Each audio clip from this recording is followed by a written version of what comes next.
Good afternoon, good evening, good morning, wherever you are. Welcome to Nerd Tube. We are talking Peacemaker, episode 4, The Chode Less Traveled. Now, I'm a person who likes to have a spin on words, but so does James Gunn by the sounds of things, because nearly every episode has had a spin on words, so to speak, and this one's no different. This episode was more of a sort of character study, so to speak, of uh, of Peacemaker himself. But once again, I thoroughly enjoyed this episode.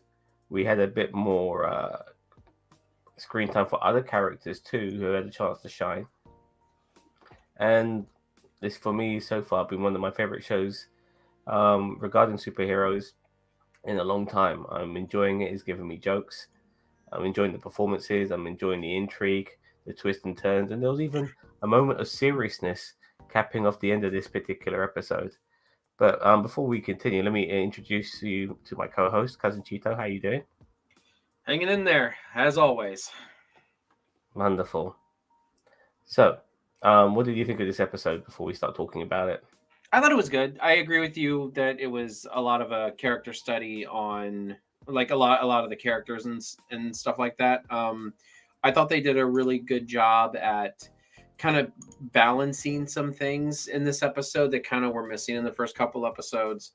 Um, and giving a little bit more depth to Peacemaker, which I didn't want them to go full on cheese like drama with him, which they didn't. So I'm kind of glad. But no, I thought this episode was really good. There's a couple things that I'm just kind of like, what? But we can get into those as we come across them. Okay, I am racking my brain here to remind myself of this episode because I watched this at maybe 9 o'clock in the morning UK time, which is like an hour after it initially came out. And then I went straight into my own initial review, and I do recall that at the beginning of this episode we have our motley crew in the back of a van, and it's driven by John, the guy in the chair, and they have Judo Master in, chained up. And I did like how before we got to the pre-credit scenes, Judo they were asking what should we do with Judo Master, and Peacemaker being the sort of guy that he is, he just pulls out his gun and is just willing to shoot him. And that's how this episode started. And then boom, we get straight into the credits that you absolutely despise. Now I'm in the minority here. I love I it. don't I don't absolutely despise it. I don't think, I mean, it's kind of dumb. Like, it's a bit much. It's a bit over the top. So I mean, I'm not gonna say I absolutely despise it, but I definitely take advantage of that skip button when it comes up. I watch it. I watch it every time. See, yeah, I do not. I, But I, I'm the opposite with Young Justice.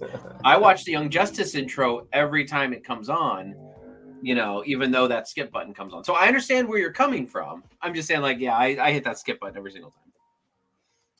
Okie dokie. Um, and Judo Master in this episode, he shows off his sort of skills in other formats as well, a bit of meditation, because we do have him in bondage, and we see him escape by just breathing deeply, I guess. And John was shitting his pants once he realized he escaped. Now I knew he was nearby, but I didn't think he was going to come out the cupboard like it the way he did. Takes the shit out of him, and then we have a nice little fight outside. So that was pretty cool. Hello, Mike Strickland. Thank you very much for joining us. I hope you are a viewer of Peacemaker, and good day to you, mate. Good day, mate. And we have a comment here also from Daniel Vance. The stunt double CGI they used as Peacemaker dropping off the roof in pursuit of Judo Master was horrible. Peacemaker had no neck. Yeah, it was very superhero-esque though, wasn't it? The way he landed on the ground, knees bent, fist on the tarmac. But you could tell. Let me actually get rid of this fucking music, by the way. This is something I was trying. Um, you could tell that they were. You could tell that Peacemaker himself wanted to get some payback on Judo Master, and I actually thought he was going to get the shit kicked out of him again. But it was a nice little back and forth between the two of them, don't you think? When you're ready, Bob. Yeah, I mean, I kind of did think the fight back and forth was actually pretty well done. I did like how he was focused on, this is my revenge fight or my rematch. This is my rematch fight where I was gonna win this time. And It's the like all funny right. thing is, he was about to reveal some information on on the butterfly, but instead of revealing that information, he got shot. And Peacemaker wasn't pissed off that the information was going to get revealed. He was pissed off that he never had the chance to have a fight with the guy. And that just shows you his mindset too. We got a really awesome scene, by the way, when Peacemaker found out that his dad was in jail for a crime he committed, and Peacemaker goes back to his home, knows that his dad's not at home, and I think this is something we're going to come across with Peacemaker in the future as well. He's a kleptomaniac. Would you think that? I hadn't noticed that until like, you mean like he's a kleptomaniac, like he steals stuff, like he Yeah, has to steal stuff. yeah. He can't He, help himself. He wants it. He wants stuff. Even if he doesn't need it. But he was in his father's home. He was in his father's back cave. And it's funny because his dad's not only a fucking white supremacist, his dad also is like some sort of super genius who's able to create some sort of portal. yeah, pocket dimension His pocket bullshit. dimension, yeah. But he goes in there, wants to just doesn't just take one helmet, he takes them pretty much all of them, and he takes I everything don't he think can that get his makes him hand a off. kleptomaniac. I just think he But, wanted them all. no, but you saw him how he was in episode 1 when he was in that lady's house, the one he fucked, and he went back in there to cover his tracks. He ended up stealing all her fucking music and stuff, and yeah, You have a he's a point. klepto. Okay, I'll give you the yeah. So I think, yeah, I think he's definitely a thief. I felt there was more to Lolita shooting Judah Marta, like she was following orders from her mom or something. See, this is what I mentioned this to you um, in the comment section of my video, Daniel Vance. But I think that she, even though this is out of character for her, she is playing with the big boys now, and she fucked up last time when she had an opportunity to kill that guard who was probably not influenced by the butterfly, but was nevertheless working for them. And she had to kill that guard. I knew that guard was trying to manipulate her by being all nicey about having a family and stuff. And Hardwick saw that, and she didn't. And she learned her lesson on that day, which is why she never repeated that mistake by making sure that she killed Judo Master or attempted to, because Judo Master wasn't killed. So, if anything, this is not out of character. This is character development, as far as I I'm don't know. concerned. I feel like there's two sides to her character. Like I feel like it's gonna be revealed that she's actually more than meets the eye. So Well, I just she looks very out of place, and I think the only reason why she's there is because of nepotism. She's the daughter of Amanda Waller. I think it's more like she knows more of what's going on because it's inferred in episode one that she knows more of what's going on than even probably the team knows. There is a possibility. I mean, I guess we'll find out Mhm. in later episodes. But yeah, he steals all this stuff, and then we have a really cool conversation between Peacemaker and his next door neighbor.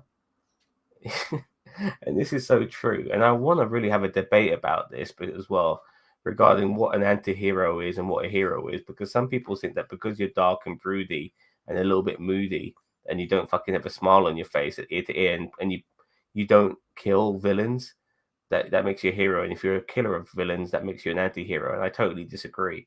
And Peacemaker brought this up with his neighbor. The reason why he doesn't have a rogue gallery, because he kills his fucking bad guys. The reason why Batman does is that he lets them live to go out to kill again. So Batman has a rogue gallery. He doesn't. He kills all the people he's supposed to kill. Batman doesn't, and I really like that. What do Wait, you so think? you're saying an anti-hero is someone that is a hero like Punisher that kills his villains, correct? No, no. I think for me, the way John Bernthal portrayed Punisher, he was full on hero, as far as I was concerned. I'll tell you who an anti-hero is: Catwoman. That's anti-hero.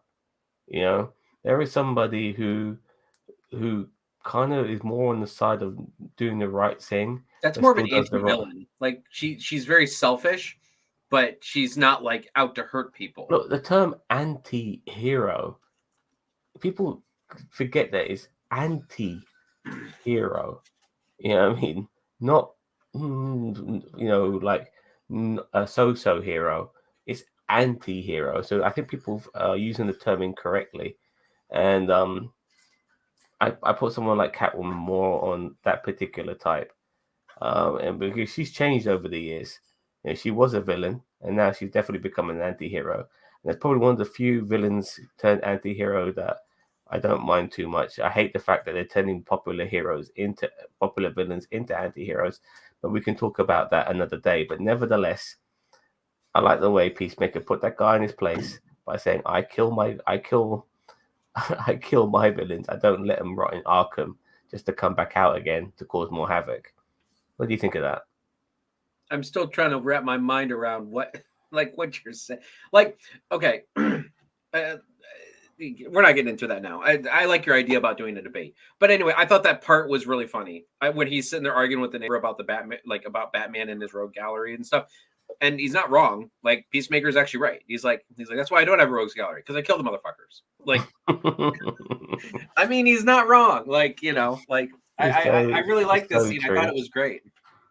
It was really great. He goes to pay his dad a visit in jail, and his dad is the White Dragon. His dad was a supervillain as well, and we saw the White Dragon costume actually in that layer, in that pocket dimension. It's actually worse. He's a racist supervillain. Yeah, yeah. He's a racist supervillain who's extremely intelligent. When it comes to maybe engineering, Mm-hmm. and academically intelligent when it comes to engineering. So we'll see how that pans out in the future. But he's in jail, and he's in jail. Funny enough, not on his own accord. He's in jail because of what his son did, and he's basically saying, "I'm no grass. I'm sorry, grass is an English word for rat. Yeah, I'm no rat. But if I have to, I'll let." I'll spill the beans on everything, and then Peacemaker says, "Well, that technically makes you a rat, then, doesn't it?" And I'm so glad you said that because it's so true. Yeah, well, I'm no rat, but I will fucking rat you out. but here's the thing about that though, is that like if this guy was a smart, and maybe it's just a more having more intelligence than common sense. Maybe that's why he did this. But it's like, it's like a guy who's supposed to be that smart wouldn't say something like that. Like, wouldn't be dumb enough to say, "I'm no rat, but I'm gonna spill the beans first chance I get." Well, this is I the feel like difference that was just a between. line. Hold on. This is It was just a line. yeah, I go on. didn't feel they just kind of played for comedy's sake. That's all I'm saying. Look, I've always said there's a difference between academics, Mm-hmm. intelligence, Mm-hmm. and just social intelligence. In that particular sense, he wasn't being socially intelligent. He was being stupid. Just because you're able to create a pocket dimension means that, yes, fine, you're very good at engineering and splicing wires together, but doesn't mean that you can handle yourself in a verbal altercation. Especially with your son, where it gets very emotional. So yeah, that's how I look. I mean, I'll give you a prime example. Ben Carson, he's a fucking brain surgeon, and he comes across as a stupid idiot all the bloody time. So there's a prime example right there. Daniel Vance says, I feel like Peacemaker's dad will end up with a butterfly inside him, wearing the white dragon suit, possibly. See, I'm not so sure because he's already bad without the butterfly. He doesn't need a butterfly. If anything, he'll be a pebble in his shoe, he's got to deal with the butterfly shit, and he's also got to deal with his dad, who happens to be a white supremacist. And I do think those are going to be it's just alternative issues he has to deal with during the course of this season. I personally wouldn't want the butterfly to go inside him. That would be too much. Yeah, and I feel like I want Peacemaker's dad to be an evil dickhead, because he's an evil dickhead. Like, you know what I mean? Like, I don't want him to get a butterfly and give him a reason for being more evil. You know what I mean? Like, I feel like he's evil enough on his own because he's just a racist, bigot, asshole supervillain. Like, so Yeah. Daniel Vance, and where are his eyebrows? Well, that's the product of inbreeding. Anyways, Is it? I don't know. I just felt, well, he's a racist asshole. That's why I said that. Gotcha. Anyways, Leota Adebayo doesn't like doesn't like Peacemaker's dad, and she kind of hints to Vigilante, who she instantly realized was Vigilante because of his voice, and I like that because people don't pick up on the voice. It's amazing how many times Bruce Wayne and Batman have been around Commissioner Gordon, and that fucker doesn't realize they're the same person, even though they never change their voice too much. But I mean, I would say this: Kevin Conroy did change his voice, but nearly every other Batman didn't. You know. Nevertheless, What's his so nuts she, did? Christian Bale. yeah. All right, fair enough. I mean, I'm not saying no. You're right. Yeah, Like, I not agree. every single Batman did, but like I keep thinking of Adam West. He's like the worst. Oh yeah, yeah. He's the worst. Adam West is the worst. Like when it comes to not changing his voice and talking tonally exactly like Bruce Wayne and Batman, exactly the same. It just pisses me off beyond belief that Commissioner Gordon never realized who he was. Or maybe But he did. He never said anything. But in the '60s, he probably didn't. yeah. Okay, so back to this. So Leota, she kind of convinces Vigilante to go in there and kill his dad, and this really kind of put Vigilante in the spotlight here. He's badass, man. Dude, Adrian this Chase, part that part of him in the what do they call? I don't know, the court, not the courtyard, but like the corridor, no, where he is like he just sits down and he talks with his dad and like in in all the the dining room, the dining area. yeah, the dining area, or like the common area. That's the word I'm looking for. And he, Hmm. like, just the way he did, he's like, let's all go around. Even though he knows they're all racist assholes, there's like four of them there. They all look like they freaking inbred idiots. And like he's sitting there, he's like, all right, let's all go around and appreciate what black people have done for us in the past. And he's like, I'll go first. And he says all this other, about the Brock music. And then he like goes, it's like, and then he goes, what the fuck you doing? He's like, oh, you go next. And then he just beats the fuck out of him. I'm like, that moment right there, Vigilante won me over. That was like my favorite part of this episode. I knew he was before he even started doing any of that. Once he was in, I mean, funny enough, like he got himself in jail by breaking that window with the dustbin. That was so And then, stupid. I'm like, what the fuck? yeah, even with a hurt pinky toe, Daniel Vance, he was able to kick some ass. But I like the way that once he was in jail and he was walking through that corridor and all those inmates are around him giving him shit, he just didn't give a fuck. And then he sits down, rips on those guys, mentions how they're all in various ways mentioning how they're getting fucked in the ass or people they know have been Yeah. fucked in the ass. He said his asshole's gonna be behind him like a tail. He absolutely killed it. Absolutely killed it. And then he's able to back up his words with fighting skill. I mean, prior to that, we just saw him shoot guns, really, and we saw him playing around, with Peacemaker. But this guy can kick ass, and he was able to beat the shit out of them all with a hurt pinky toe, as Daniel once said. Yeah, and I mean, well, I and I loved mean, it. I in episode 2 when he was like taking out the senator's family or whatever, like he's just like Episode 3, yeah. But or yeah. episode 3, and it's just like I was just like, oh god, there's so much more to this. Like this character is so much more of a psychopath than I thought.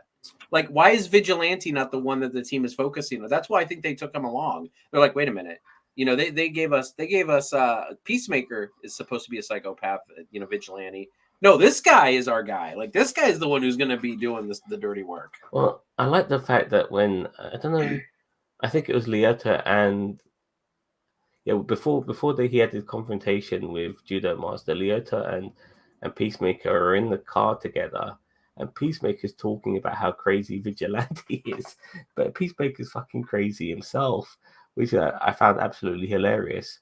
Oh yeah, but he does have his fight. Leota does end up shooting him, but he lives. I thought he was dead, but by the way, I mean she shot him square in the chest. and yeah, like right here, like Right in the middle. Yeah, I mean the part of the body you know that when you see somebody get shot there in movies, 9 times out of 10 they're dead. And no, but this particular time, Judo Master was that one time of being alive, and they kept him alive. So I do feel he's going to be coming back. Now, was there anything more in this episode before I get to the ending? Because I'm trying to remind myself. Not that I can recall. I mean, you're talking about before the ending. Yeah. Okay. There was the moment in the bar with Harcourt and Peacemaker. It wasn't much, but it was kind of a moment where I think finally, Peacemaker was like, I mean, he did do the stereotypical "your tits look nice in that shirt" or whatever, but Mm-hmm. I feel like even Hardcore was kind of realizing that Peacemaker's kind of got a lot like Issues. going on, and like so I think even she was realizing that she's like, okay, this guy's kind of fucked up still, and he might need some help, but she's like not willing to like do that for him. She ended up picking up Vigilante as well, who she felt very sorry for, who was crying for some reason. I forgot why he was crying. Do you remember? I think it was because he just couldn't, or he felt like he made the situation worse. I think this is just kind of like one of those emotional hook episodes where emotionally just kind of like everybody's at the bottom of their rope, like, Hardcore's kind of on her last or on her wits end, and Cena, or well, Peacemaker's kind of got his shit going on in his head, and he's just kind of all over the fucking place. Vigilante's just trying to help and not be like, because him and Vigilante were having that back and forth in the car, and it's like, I know this is a comedy, and I know. Yeah, I'm glad you brought that up. Yeah, regarding the torturing. Yeah, wait. Mm-hmm. Who did? Me or him? Daniel Vance. Oh yeah, okay. So I was reading the comment, but yeah, like, so everybody's kind of all over the place emotionally in this episode, and I think this is good because we're getting through this part now. We're on episode 4, so it's about what, halfway? How many episodes? Halfway. 4 more left off. So, I really feel like that, and I mean, I'm kind of glad that this alien invasion stick is kind of the secondary story at this point, because we're getting to know our characters a lot more, and I really like that. Yeah, me too. It was funny between Vigilante and Peacemaker when Vigilante was trying to guilt trip Peacemaker regarding his toe, but then later on, Peacemaker did feel bad for him. But yeah, we'll cut to the final parts now. Peacemaker is at his home, and he's getting drunk and high as a motherfucker. And this is probably, even though there were some funny moments in this is where excuse me, this is where it kind of got a bit serious to a degree. Probably the most serious it's got in this series since it began. Peacemaker starts remembering the past, and before he does that, he takes a hit of the bong, and he's got one of those butterfly specimens in a jar, and he blows bong smoke into the fucking. That's why you love him, man. You got like, he's getting the butterfly high. As an ex-smoker myself, I can very much appreciate what he just did just there. But he's fucked out of his face. Yeah, friends share. Yeah, but he's on his own, getting high and drunk, and then we start seeing some of his memories. And his dad basically trained him at an early age to be a killer. Like, we're talking redneck version of Black Widow. It's for real. But you could see some of the stuff he was doing was like absolutely cynical. Like, his dad had this man tied up to a chair, and I mean, if James Gunn really wanted to go there, he could have put a black guy tied up to the chair because his dad is a racist. But I think they were a bit worried how that would be portrayed. But honestly, that's the depth of how these shows go. I would have preferred that, to tell you the truth. But or somebody just basically a non-white guy. But this guy looked like the guy he ended up killing looked like somebody who was probably part of his clan. But nevertheless, Peacemaker as a kid stabbed this guy, and he reluctantly stabbed this guy. But there's his dad smiling, satisfied what his son's doing. This is your father, and look what he's making him do at an early age. Absolutely incredible. Now, we also found out through conversation between Peacemaker and his dad that he had a brother, which made me think to myself, okay, we'll see a brother soon enough, maybe this next season or whatever. But I no. mean, is Vin Diesel in this season? I don't. Is Vin Diesel in this season of Peacemaker? I mean, is it? Oh, imagine if Vin Diesel finds out that like his dad's a white supremacist. Vin Diesel, for fuck's sake, who obviously is multiracial, and yeah, like, but family, so he might try and restore that. But nevertheless, I think you said he kills his own brother. I never really saw that. That never really got like we saw his brother I would say frothing we from saw the his, mouth. and maybe I missed something because I was kind of watching on my phone a little bit ago. But I mean, I didn't get the inkling that he killed him. He watched him die, which he could have killed him, but I didn't. I must have missed what happened. But it just looked like he saw him dying, like in front of him, Yeah, and it looked like he was having a seizure, like yeah. because he was foaming at the mouth and everything like that. So Exactly. So it was very hard to tell what was going on, to be more precise, regarding his brother. I'm sure it'll be made a lot more clearer as well.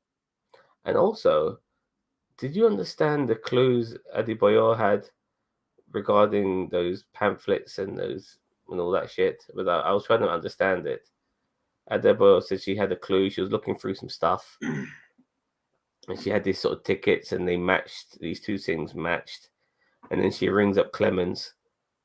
And then when she rings up Clemens and she mentions that she has this clue, Clemens goes, no problem. And then he picks up a bowl. And I kind of saw that coming I kind of saw that coming the moment he was on the phone with her. That, yeah, he's one of these butterfly people himself. but here's my thing. I think this can go one of two ways. I honestly feel like he is a butterfly that is working with the like Amanda Waller and the government. Like he's a good guy butterfly working. I That's a don't good think one. he's yeah, I don't think he's like ones that are trying to invade or anything like that. Or all like this whole butterfly thing is like they're all like just trying to survive and they're not actually bad people. They're just trying to survive. I don't know. I mean, it could go either way. Like it could be like in the Suicide Squad, where remember they were going through the camp and they were killing everybody, and then they realized that they were killing the rebels. I remember So that. That was hilarious. I had a feeling that was the case, by the way. I've seen that sort of trick played before in the show or in the movie. in the movie Suicide Squad, that they ended up killing the good guys.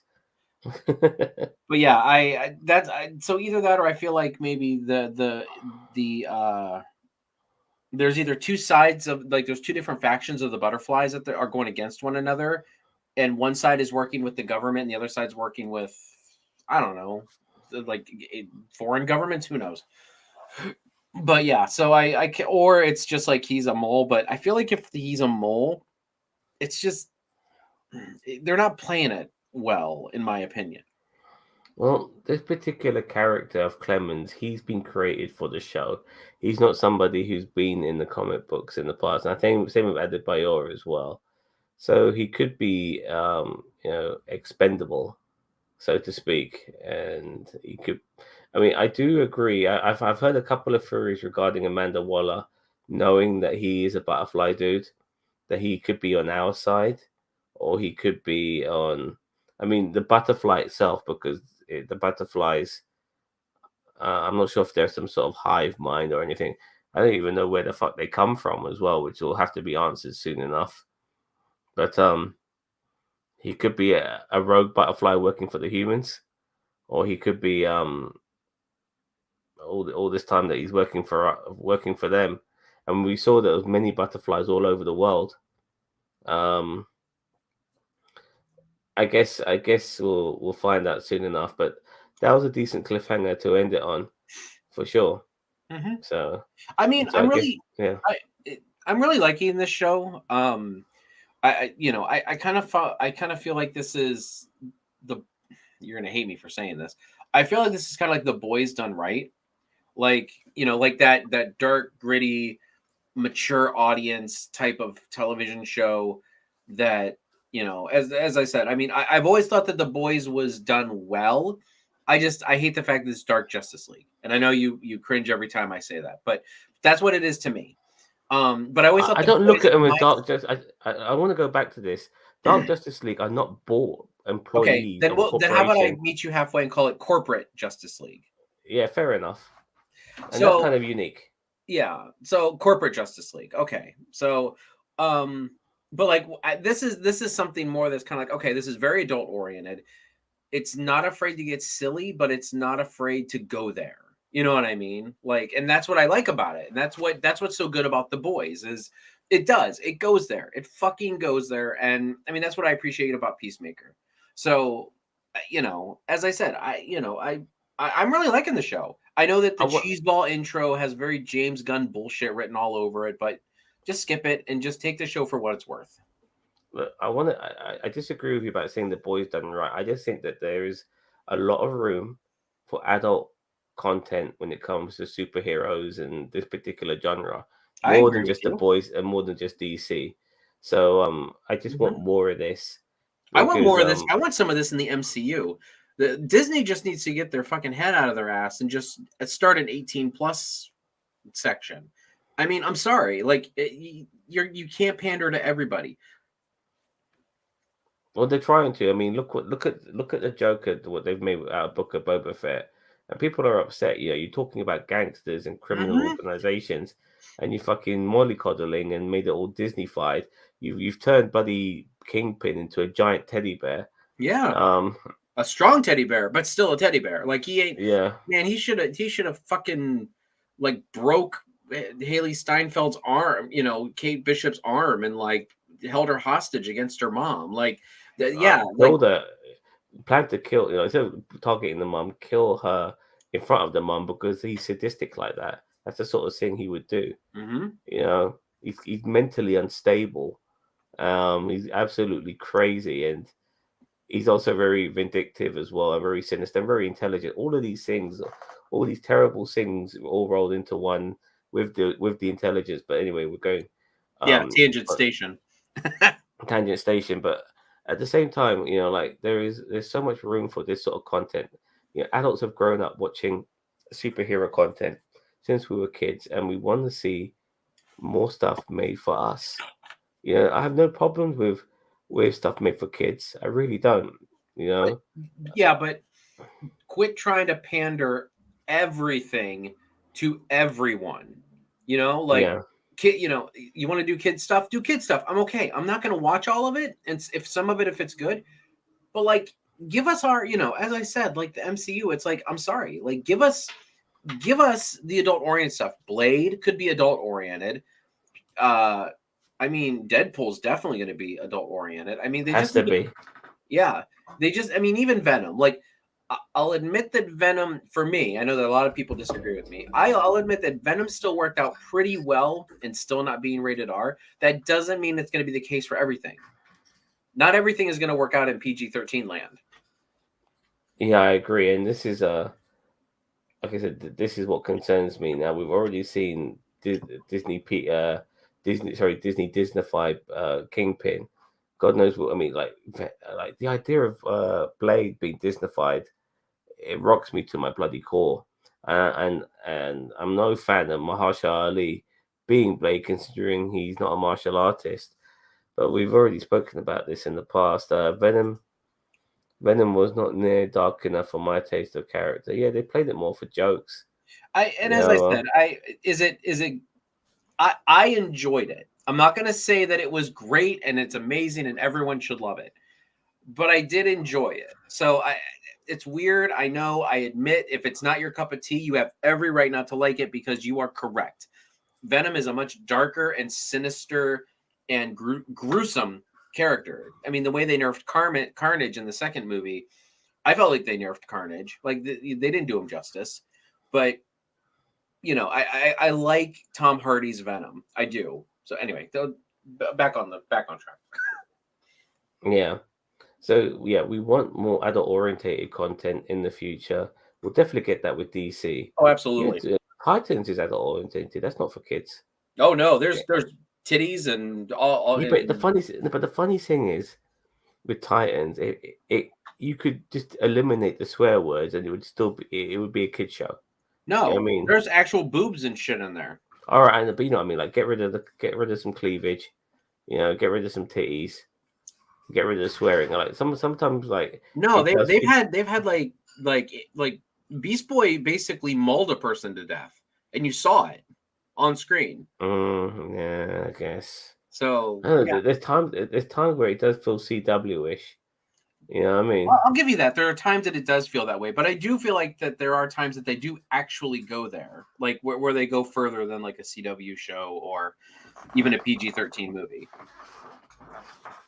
Yeah, but it's good to know. Like we saw in the Snyder cut. Um, like it was kind of dark. Batman was the way he spoke to Joker at the end in that flash forward scene as well. He wasn't pulling his punches. So it'll be interesting to see where that goes. Yeah, but nevertheless, you know what you're going to get with DC. You're going to get more adult. I mean, DC can go both ways. That's the good thing about DC. Even their animation is adult orientated to a degree.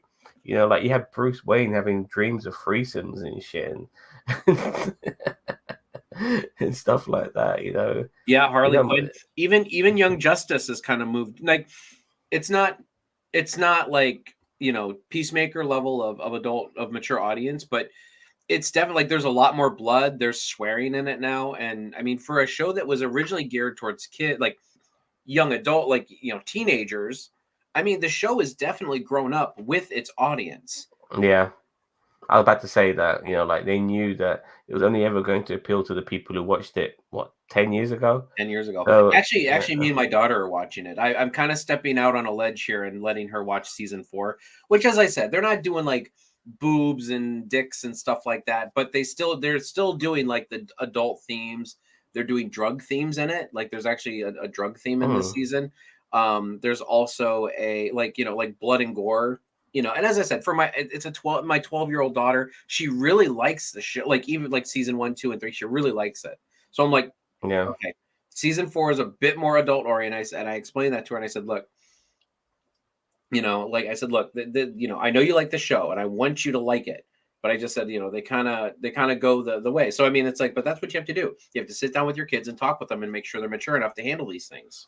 I can't speak for every young person who watched adult orientated stuff as a kid, but some of the stuff I liked as a child was meant for adults. I love Terminator, I love RoboCop and stuff like that. And I was too young to watch that, but I still watched it. And you know what? Those programs, those films ended up becoming toy line stuff, ended up becoming television shows on regular TV, like RoboCop the series and stuff like that, where RoboCop didn't kill anyone, which is so stupid. Well, I mean, you got in But RoboCop in the first movie, the guy getting his hand shot off with a shotgun, like dude, right yeah, there. that guy got his shot in the dick. You remember? Yeah. Yeah, but somehow these and that and Terminator as well, where Terminator is like slaughter. Schwarzenegger's first Terminator killed a lot of people. Lots of people died in the second one, like Robert Patrick's Terminator. He was spearing people through the skull and stuff. Yeah, through the face, Hmm. and somehow they ended up making a toy range out of Yeah. Terminator. Because people like us were watching that shit as kids, and we appreciated the adult stuff as kids more than the kid stuff. And even though there was, by the way, in the 80s, the kid stuff was the best, like Never Ending Story and Goonies and stuff like that. It was absolutely fantastic. Um, Dark Crystal and all of that stuff, and even that had a dark vibe to it. I mean, it wasn't bubblegum at all. You had bloody Chunk locked up in a dead with a with a dead body. You know what I mean? Um, and they played that for laughs. This kid locked up in with a dead body. I know You you get know? you get like CPS called on you, even if you like put a kid in that situation, like even as an actor, like Yeah, yeah, they're like, "Oh, you're exposing your kid to too much." Like it's a movie. Like what? yeah. So I think sometimes we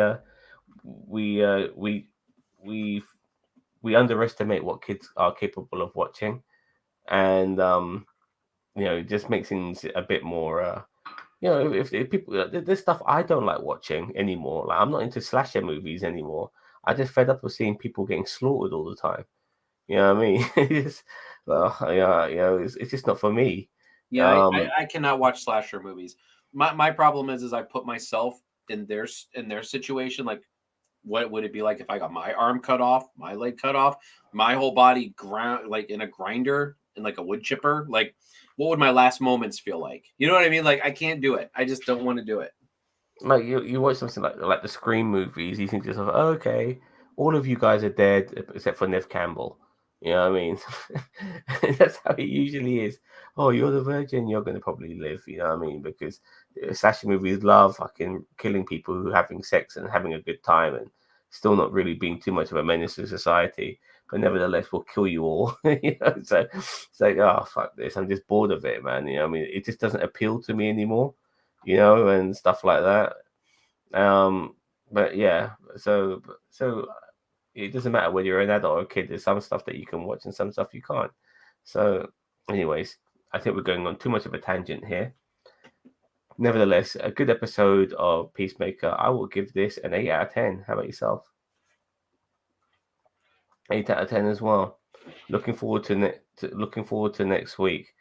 So regarding what we have rest scheduled, if you've guys seen the latest episode of Prodigy, and by the way, I recommend you should watch that episode. That's my favorite episode so far.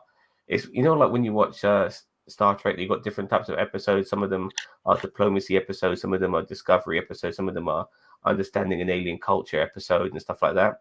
This is one of those episodes where there's a problem on the ship and they have to deal with it, and they're down to like they've only got a particular amount of time to deal with the problem, or they're all going to die. One of those sort of episodes, and those are my favorite fucking Oh, episodes it's like the of Harry Star Mudd Trek. episode on Discovery. Like that, like the Chakotay episode with the time fractures, like the episode with the time dilation on Enterprise and stuff like that. Like the episode of when everyone was regressing and like devolving. Those sort of episodes where there's a problem with the ship. There's something happening on the ship. Only a handful of people can resolve it. Or maybe sometimes just one person can resolve it. And stuff I like mean, I that. plan on still watching it. I'll probably watch it tonight, but Yeah. But that episode was definitely my favorite episode. I mean, a lot of people like the episode with Spock and Odo and stuff like that. I didn't like the fact that Odo and Uhura were piloting the ship. That bugged me because one's a fucking communications officer, the other one's a security officer. Nevertheless, people liked the episode because it was very fan servicey. I felt this episode, the most recent one, was probably their best sort of Star Trek vibe-ish episode. It felt very Star Trek, regarding a problem. And Janeway is a more prominent character. Like she's arguably the central character of that episode. Which also makes it very cool as well for once. Is that she's not playing a supporting role. She's the main person, arguably. So yeah, all right. Anyway, that's enough going on talking about all these different things. You can see my review of that episode on NerdTube, and don't forget to subscribe to NerdTube. We are the greatest YouTube channel you never heard of. We'll be back soon enough with some more stuff to talk about, whether it be trailer reactions, actors dying, fan film reactions, you name it. We'll be talking about it because we are NerdTube, the greatest YouTube channel you never heard of. Take care, everyone. Bye bye.